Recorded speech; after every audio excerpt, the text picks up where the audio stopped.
গত কালকে না হয় পরশুদিন হবে সম্ভবত, যারা মিডিয়ায় দেখেছেন, ডাবির শামসুল হক হলের ভিতরে তোফাজ্জল নামে একজন ভারসাম্যহীন যুবক, মেধাবী একজন ছাত্র,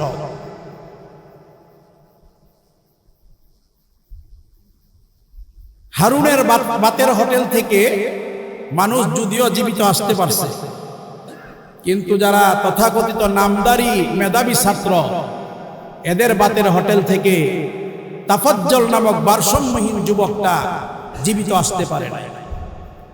দেখেন না আপনারা ভিডিওতে? মাত্র ৩৫,০০০ টাকার অভিযোগ যে ৩৫,০০০ টাকা নাকি চুরি করছে ছেলেটা। ছেলেটার মাও নাই, বাবাও নাই। একজন ভাই ছিল পুলিশে কাজ করত, ভাইটাও নাই। যেই সন্তানের মা চলে যায়, ওই সন্তান বুঝে যে আমি কি হারিয়েছি। একই মাসের ভিতরে যদি বাবাই চলে যায়, তাহলে কেমন করে সন্তান ঠিক থাকে? গার্ডিয়ান হিসাবে যদি কোনো মুরব্বী ভাই থাকে, ভাইও যদি চলে যায়, তাহলে এই ছেলেটা তো ঠিক থাকার কথা না। আমার নবী তো এগুলা শিক্ষা দেয় নাই, কোরআন তো এগুলা শিক্ষা দেয় নাই যে মানুষকে জীবিত মেরে ফেলো। কোরআন বলছে যদি চুরি করে অকাট্য প্রমাণ যদি পাওয়া যায়, তাহলে তার হাত কেটে দাও। কোরআন এটা বলছে।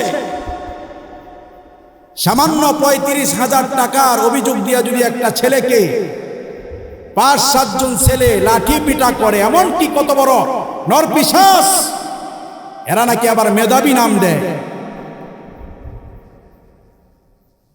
একটা সন্তানকে, একটা যুবককে ভাত খাওয়ায় আবার জিজ্ঞাসা করতেছে ভাত কেমন হয়েছে, তরকারি কেমন হয়েছে। ছেলে বলতেছে ভালো হয়েছে। ভাত খাওয়ানোর পরে তারপরে তাকে মারে। আপনারা কি বলেন, এগুলা কি মেধাবী না গাঞ্জুট্টা? জোরে বলেন। এজন্যই মনীষীরা বলে শিক্ষা হলেই মানুষ হয় না, তার ভিতরে মনুষ্যত্ব থাকতে হয়। বিশ্ববিদ্যালয় পড়লেই মানুষ হয় না, ভার্সিটিতে লেখাপড়া করলেই মানুষ হয় না। মানুষ নামে জানোয়ারও জন্মগ্রহণ করে।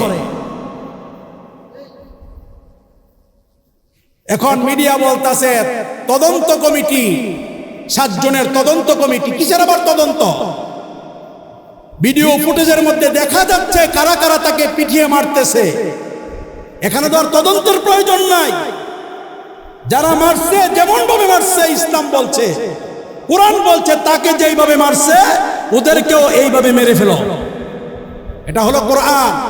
কিসের আবার তদন্ত? ভিডিও ফুটেজ সারা বিশ্ব দেখতেছে, সারা বিশ্ব হয়রান হয়ে গেল। শিক্ষা প্রতিষ্ঠানে দেশের সবচেয়ে বড় বিদ্যাপীঠ যেটা ডাবি, এদের যদি এই অবস্থা হয়, তাহলে রাস্তাঘাটে, কমলাপুরে আর সদরঘাটে, সায়দাবাদ আর গাবতলী রেল স্টেশনে যাদের জন্য যারা বেড়ে উঠেছে, তাদের চরিত্রটা কেমন হওয়া উচিত? কোটটাই পড়লেই মানুষ হওয়া যায় না, পাঞ্জাবি আর জুব্বা লাগাইলেই হুজুর হওয়া যায় না। পাঞ্জাবি আর জুব্বা লাগায় তো বাংলা ভাইও বোমা বিস্ফোরণ ঘটাইছে। জোরে বলেন ঠিক কিনা? তাহলে বর্তমান যারা উপদেষ্টার পদে আছেন, এদের কাছে আকুল আবেদন থাকবে, ভারসাম্যহীন তাফাজ্জলকে যারা নির্মমভাবে ডাবির শামসুল হক হলের ভিতরে নির্যাতন করে মেরেছে, এদের প্রত্যেকটাকে ফাঁসির কাঠগড়ায় জুড়াইয়া দেশবাসীকে দেখাইতে হবে। জোরে বলেন ঠিক কিনা?